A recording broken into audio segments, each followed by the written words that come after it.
Good morning and welcome to the 2019th celebration of our Good Friday service. We are re-streaming it to you.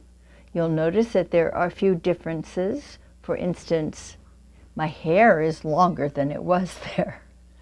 And we have two beautiful young musicians who accompanied me on cello and piano.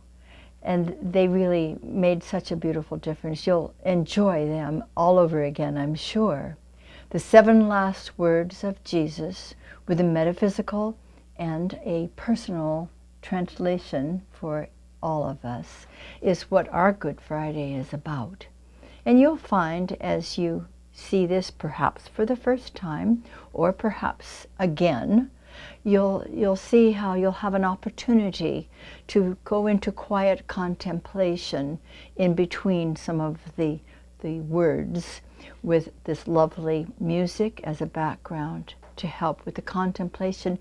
For the Good Friday service is all about preparing us for the magnificent celebratory day of Easter morning itself. Enjoy. We love you. Thank you.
What a beautiful beginning. Thank you, Grace, and thank you, Sam. Good morning, good afternoon, Good Friday. Welcome to our Good Friday service here at the Greater Philadelphia Center for Spiritual Living. We're so blessed to have these beautiful young people with us, and you'll be hearing more from them in a little while. So let's come together in the realization that there is one loving presence. It's the presence of God. It has gathered us, and we come together in the awareness that there is one life, one power, one peace, one love, one wisdom, one presence, so fully present right here in this very room. We're so grateful to have the opportunity to do our own personal preparation for the resurrection day to come. We give thanks for coming together in quiet contemplation, in listening deeply within to the presence, to the Spirit of God that guides us and nurtures us and shows us the way. So we begin in the awareness that something beautiful is awakening within us all, and that we are here together very much on purpose, letting the presence guide us, nurture us, and show us the way. For this and much more, we give thanks, and so it is. Amen.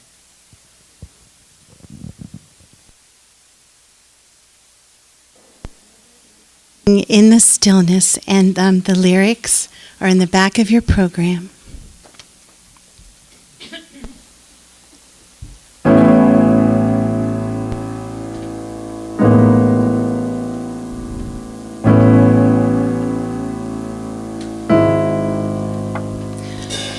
In the stillness of this moment, there is peace.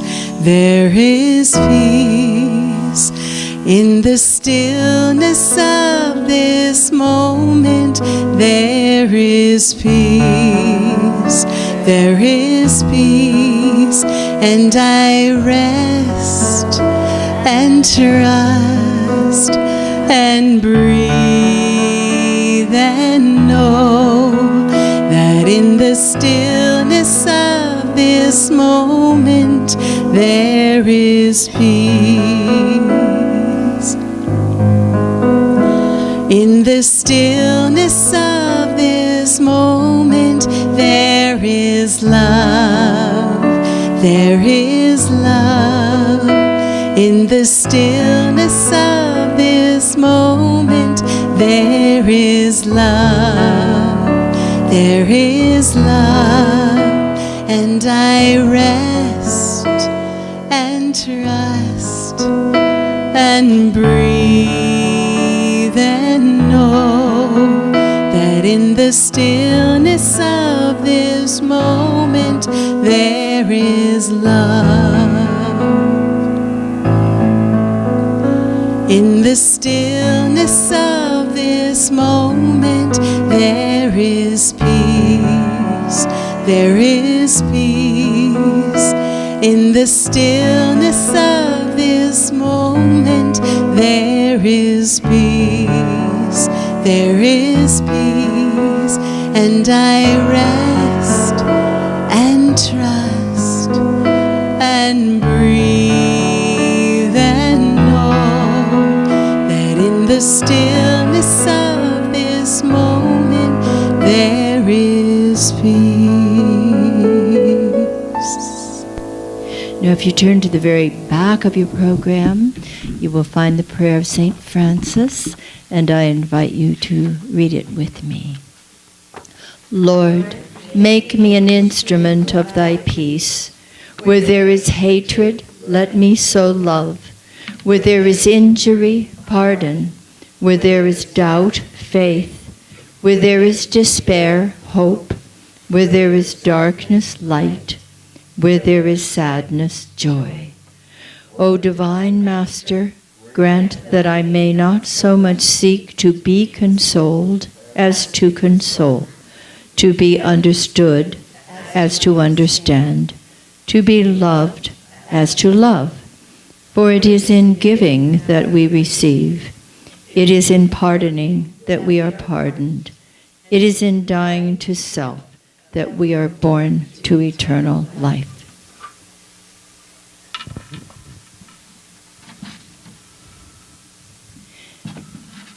In the ancient Greek language, we read ato pote agenato Allah topanta ane, which means this never happened, but it always is. It's from the Sallustius regarding the myths of Attis. Well, we are dealing today with a beautiful personal preparation for new life. But we must move through the darkness in order to come to the resurrected life. Now, of course, even prior to our great religions, Christianity, Judaism, etc., we find that there always was the dying and the rising gods. There's something in human consciousness that was waiting for and already aware of some new birth that could happen with someone leading the way to show us something greater. So myth is not fiction. It's something that dwells deeply within the human consciousness that may be a forebearer of something wonderful that is to come. It's an instrument through which human beings receive insights into reality. Hosa ato lene, what they say. Hosa. What they say may or may not have actually happened exactly the way we have been taught that it happened. Maybe so, but maybe not exactly so. But what matters is that whatever happened historically, and we do believe in the master teacher Jesus showing us the way, whatever exactly happened historically is simply a guide to some universal truth within us all, a concept that shows that something has to die in order for something greater to be born. And Jesus taught so many seed parables, the sowing and the reaping, and he talked about dying in order to live. The seed must fall into the ground in order to grow and to thrive. So today, we are focusing on the 7 last words of Jesus. They're not words, they're phrases. And they come from different parts of the New Testament. And they're in your program. You can go home and read them if you wish. So we're going to begin with the contemplation of the first word. So important to us all. Father, forgive them, for they know not what they do. That's from Luke chapter 23, verse 34. Father, in the original Hebrew, Father is Abba, Abba. Jesus had the most personal, closest imaginable relationship with Abba, his Father, that divine presence within us all. And he said so clearly to us all that that which is within him is within us. And that divine presence, which is always there no matter what else may be going on, we know is so steady and so constant that when things arise, even in our own human lives, that need forgiveness, it's endemic upon us to move into that consciousness of forgiveness. If you can imagine Jesus on the cross, he also understood how essential it is to return to his source, telling us in that instant to return to ours. He understood that forgiveness is a great beginning for a new process. And remember when he was asked, well, do I need to forgive my brother 7 times? No. 7 times 70. We need to continue to do the progress. It is progress of the forgiveness process until we ultimately have reached that place. There is a constant forgiveness. And as soon as we replace the false idea, the old resentment, with a complete release and replacing it with a truer idea, bringing even in some appreciation, then we've released the unessential in order to get to the essential. There's this constant flow of ideas that express through us all. Jesus was so aware, as you sow, so shall you reap, that there is cause and there is effect. And as we elevate our own consciousness and assist others in doing the same, that it becomes easier for us to release and to forgive and to move into a new awareness. Forgive them, for they know not what they do. But we sometimes know not what we do when we are erroneously planting within our hearts and minds those resentments and those why didn't they and how could they, instead of realizing that when we mistakenly hold grudges or feel resentment, we can forgive, which is giving something else for that feeling, that destructive, negative feeling. We're going to go to Source, to Abba, within ourselves for a new intention. Because Jesus realized that this process that he had agreed to was part of a greater divine plan. And even those who were betraying and mistreating him, they were carrying out their portion of the great gift, the great proof of eternal life. And we read even in the Hebrew Bible, he meant it for an evil, but God meant it for a good. God meant it for a good. So there's every reason for us to enter into our own personal forgiveness, for our own health and our well-being, as well as for our spiritual progress. We must transform those resentments and regrets into true appreciation. We need a total release. This is a good day for that to happen.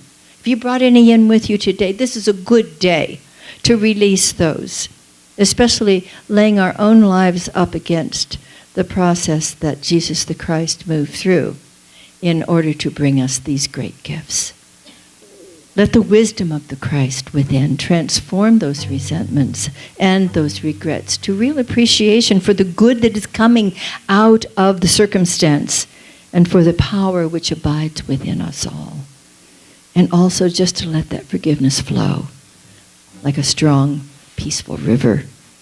We cannot, says Ernest Holmes, we cannot afford to hold personal animosities or enmities against the world or individual members of society. So it is we who must prime the pump by forgiving and allowing ourselves to be forgiven. In the Aramaic version of the Lord's Prayer, it said, "Forgive us our offenses as we also have forgiven our offenders." I think it's time for us to stop feeling offended. So Jesus saw the larger picture. He forgave them. When will we? Will you affirm with me, the Christ is in your program. Affirm, the Christ in me forgives and forgets all human hurt.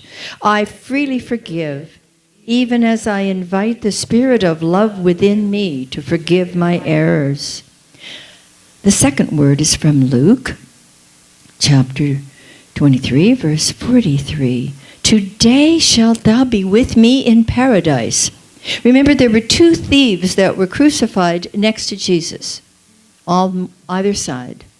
It was very common, I'm sorry to say, in those days for crucifixion to be used for punishment. There was Jesus in the midst, in the middle of the two thieves. And we might think, what does that mean for us today? The first one perhaps represents the past and our regrets. Remember, he was challenging to Jesus. He said, "If thou be Christ, save ourselves and you." He never entered into open-heartedness or humility. and it's reported that he died cursing. The other thief could represent the future, could be hope, could be anxiety, but it's about the future. And he said to Jesus, Lord, remember me when thou comest into thy kingdom. And he entered paradise. Here's about a choice. A choice. And if we allow these, if we're looking at the metaphorical approach, if we look at the thief on the one side representing past regrets, resentments, holding on, not open-hearted, not willing to move to a new conscious, not willing to experience paradise, and the other representing the future and how we can't live in the past or in the future, but if we choose right now to live in that I am consciousness that Jesus the Christ represented, then all power is given to us, just as we were told by the master teacher, lifting up the thief, and he asked to be lifted up. Or lifting up the dark places in our consciousness to the fulfillment of the divine for us is allowing us to become whole. And in order to be whole, we need to honor all the parts of ourselves and to incorporate them, seeing beyond the duality into the unity. Heaven cannot be experienced in the past or in the future. Heaven, ourenos, the Greek word, means that which is forever and ever expanding. And the closer we come to our connection with the living presence of God within and all around us, the more we experience that state of heaven right here and right now. Paradiso is a now experience. So it is in this peaceful, powerful moment of now that we can enter into the kingdom. We can enter into the kingdom of love and of wisdom and of the consciousness of the Christ that is available to us all. We're always invited. You've seen pictures of Jesus standing at the door and knocking, right? We need to open that door. No matter what has occurred in the past, the Christ consciousness transforms. And it actually uses the so-called negative energy. It can raise anger to strength. It can change sadness to tenderness. Today, now, we can ask and we can receive. Will you affirm with me? In faith, I turn to the Christ within and enter into the realization that this day I am one with my good.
The third word is from Luke again.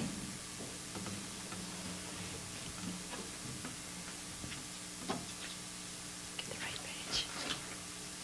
It's from John, of course, chapter 19, verses 26 to 27. Woman, behold thy son. Behold thy mother. Well, the first statement was to Jesus' mother, Mary, and the second to his beloved disciple, John. This mutual caring, support, indicating one family. I really feel he was speaking to our unity as a family of humankind, this interreliance. Mary represents this holy womb of nature, a holy womb that resides universally, of which we also are a part. Charles Fillmore, the founder of Unity, said the soul is devout and expectant. There's this beautiful expression of life everywhere. The expression of the divine, which receives the implant of our thought and acts upon it. Ernest Holmes says the soul is the universal creative medium of spirit. And this really signifies to me when he says, behold thy mother, behold thy son, that there is more than one opportunity to manifest the Christ. Jesus said so clearly, I go unto my Father, things I do, ye shall do, and greater, because I go unto Abba, which is within us all. This is an opportunity to experience the common ground of being that continually brings forth greatness. We are all one. We're here to support each other in our spiritual awakening. We remember the underlying unity. We must remember that underlying everything else, we are all united. And that creative soul from which the higher inspiration is born is available to each of us and all of us. We're all the sons and daughters of the living God, all manifestations of the one life, all having come forth from the holy womb of the universe. We're all interrelated. So the conscious, caring, intelligent spirit of the one works through this creative mind to bring forth all of its beloved creation. And we are a fabulous and beautiful and required part of that beloved manifestation. So as spirit and soul are interdependent, as Jesus was saying to his mother and to John, you take care of each other now. Like this divine presence is there to take care of all of us. We're all fulfilling that important divine aspect of our being. And we know that we are spiritual human beings, interrelated, and we find the divine within one another. We're all from the same parentage. We're all connected to each other. Will you affirm with me? One with all in my world, I nurture and am nurtured as I fulfill all my obligations easily and graciously. The fourth word is from Matthew, chapter 27, verse 46. This is a hard one. My God, why hast thou forsaken me? In the darkest moments of our lives, it's when the divine nurture is holding us the most tenderly. And yet at those times we often aren't even feeling that presence. We're so deeply in pain personally. Now let's consider what Jesus was moving through at that time. Because we often feel alone and vulnerable and afraid, and we don't feel as though we're connected to the presence of God at all when those terrible dark nights of the soul are taking place. This sense of separation, a sense of abandonment, it's an illusion in our own minds because we can never, ever, ever Be outside the loving presence and the nurturing presence of the divine within us, of the Christ that is there, standing witness, holding us tenderly. We forget. So it can be remedied by the knowledge and the remembrance that it's a temporary experience. We're moving through it to a greater truth. God is always present. Jesus cried out, Eloi, Eloi, lama sabachthani, in ancient Hebrew. Eloi means the soul in great distress crying out for God. He was being mocked. He was being reviled. It was the 9th hour. What if some human weakness did emerge? Have you never cried out in a temporary experience of separation, only to have all the universe pour its love into you and feel yourself sustained through it in full measure? Who can't relate to the dark night of the soul? To that experience, and then the readiness to surrender totally to the light. Christos, the Christ, is the light. It's the eternal, infinite light that never, ever can be extinguished, and it lives and dwells within each of us. Ernest Holmes said, behind all manifestation, there is a power that knows itself, and a power that knows itself must be personal. This is a very, very personal relationship. It's not, we're here and God's there. It's not that Jesus the Christ was here on this divine mission without a reason for us to be involved in what does it mean for us personally.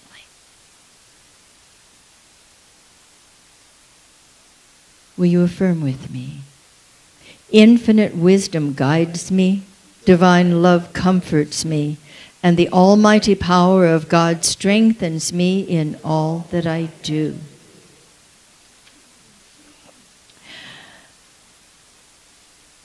The 5th word, so simple, 2 words. It's also from John, chapter 19, verse 28. I thirst. Water is cleansing, as when John the Baptist baptized Jesus before he began his ministry. It's symbolic of the cleansing of the life that was, and the opening up and the preparation and the readiness to live more fully and to do what each of us is here to do. And so in this case, he was ready to move completely out of the human circumstance and fully embrace his total divinity, leaving behind the persona. There's this need for drinking deeply of the waters of the living Spirit. Jesus was aware of this. We need to be aware of it too. We need to drink deeply from the living waters of Spirit. Remember the story in the Bible about the woman at the well who gave Jesus the drink when he asks. Just one moment of spiritual recollection and refreshment can allow us to move completely out of and beyond that conditional, temporary entrapment. Just one moment of drinking of the living waters that are always available to us can remind us, this is a temporary condition. I'm moving through it. It is not here to stay. I need to ask for what I need to ask for. Speak out and ask. Ask and you shall receive. We thirst after connectedness. We thirst after comfort. We thirst after connection. We thirst after truth. So let's acknowledge our true needs and invite them to be filled. We thirst more than we know for our source. Ernest Holmes says, is there anyone who doesn't have soul hunger? Does not the spirit of man thirst after knowledge and understanding, yearn for truth and reality, and his hunger can only be satisfied with spiritual food, a manna from heaven? And I love Meister Eckhart's phrase, that we all have a great homesickness for God. We thirst, we thirst. So will you say with me, drinking deeply of the living waters of spirit, I am filled and fulfilled in body, mind, and soul. And our time of reflection.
And now the seventh word.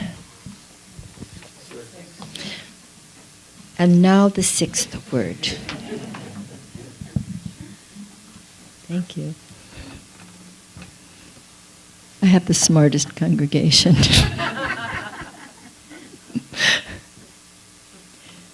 This is from John also. I love the book of John. Chapter 19, verse 30. 3 words. It is finished. The Greek word telos means end.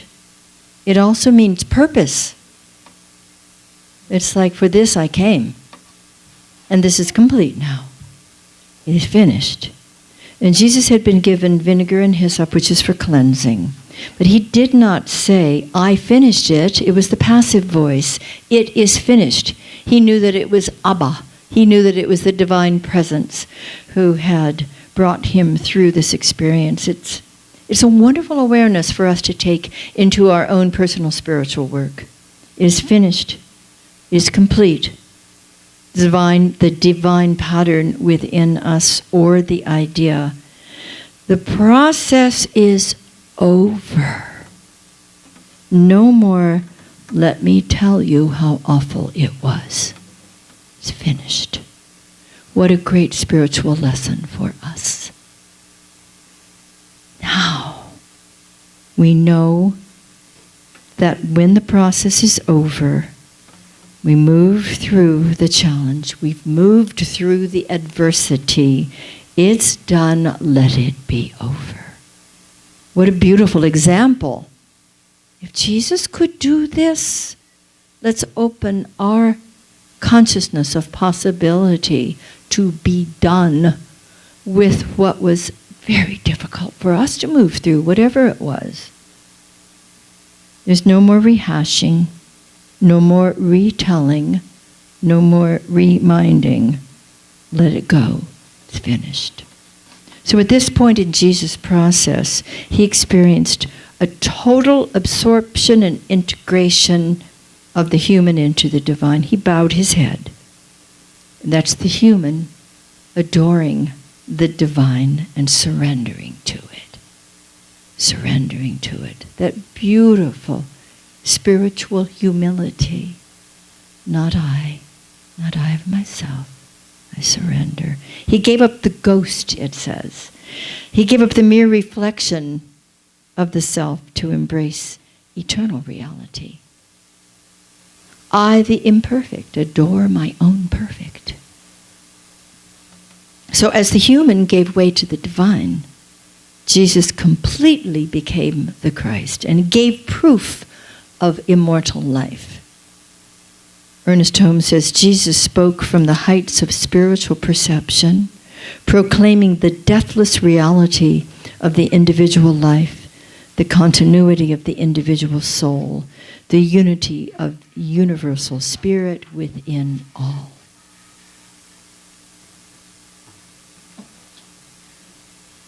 Will you say with me, as the human in me gives way to the divine, I surrender completely to the greater intention for me now. The seventh word, from Luke chapter 23, verse 46. Father, into thy hands I commend my spirit. Spirit, breath, life, animation, psyche is the Greek word for this. The life of me. The life of me survives my body. He gave this beautiful creative surrender, released from the absorption of the task that had been at hand.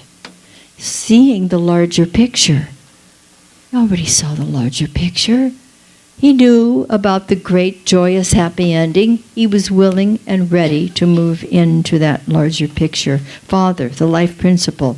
Jesus as an individualization of it, and each working with the other to carry out the divine creative plan. Ernest Holmes says, if our whole endeavor is to be and to do that which is constructive, then we are with God, and we may be sure God is ever with us. The wisest thing that we can do every day is to give ourselves over to the divine mind and heart of God. I surrender daily to the divine guidance, to the infinite love, to the constant compassion and companion within me. That's what we have an opportunity to remember to do. And a good question to ask ourselves is, what does love know? And that's a capital L love. That's divine love. That's infinite, unconditional love. What does love know that I don't yet know that will bring the presence of God into this very situation? It's a wonderful question to ask ourselves. Will you affirm with me? Into the care and keeping of God, I give myself and all that may concern me. I rest from the labors and let the divine will for good be done in me today. And one more quiet reflection in which we listen to our hearts, to what these words might mean for us personally.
This is the time of our offertory.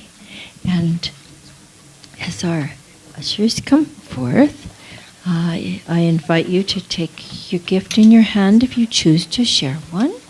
And we give thanks for the opportunity to share the abundance of God, to make a difference in the lives of our community.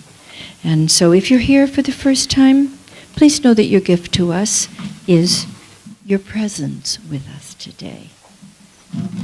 And so let's give thanks for the opportunity to share from the very heart of goodness and generosity within the heart of God, to allow this abundant expression of life to flow through us, to know that we are making a difference in our lives, in the life of the community of the Greater Philadelphia Center for Spiritual Living, and in the world itself. Our good goes forth to make a difference in the lives of others, and to return to us multiplied, pressed down, and running over, and together, and so it is.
Since you probably won't have another opportunity before we conclude, would you like to acknowledge Sam and Grace and Elise?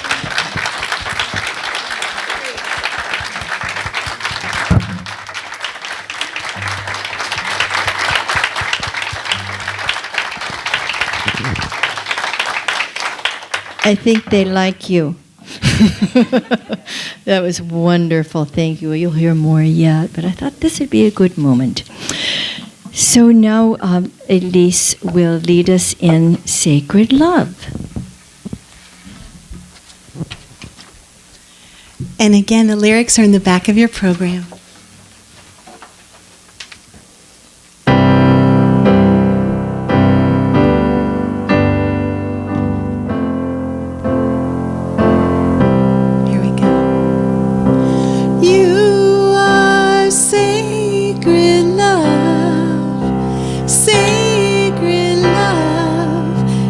All that you are. You are sacred love. God's sacred love is all that you are. You are blessed peace. Blessed peace is all that you are.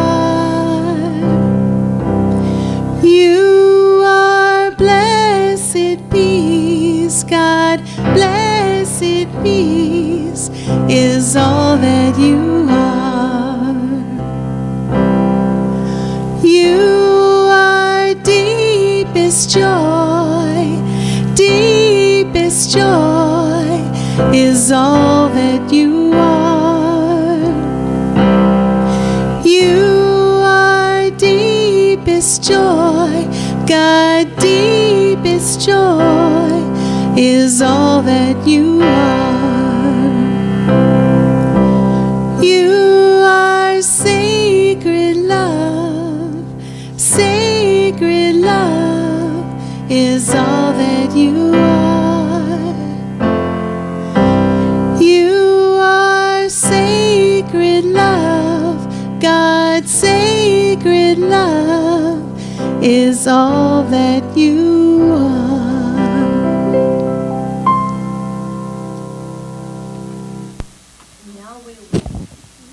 If you wish to know how this ends, come up Sunday. We're going to have a great celebration. I always love the Good Friday experience myself. It gives me an opportunity to dive deeply, to get quiet for a change, to listen, and to prepare myself for the great resurrection of life that we are all privy to experience. And it will be quite special. We'll have the choir, we'll have our bountiful bouquet, and I think we're even going to have our brand new baby here. So it will be all about new life. All right, so this is something we will do a cappella. Did I miss something?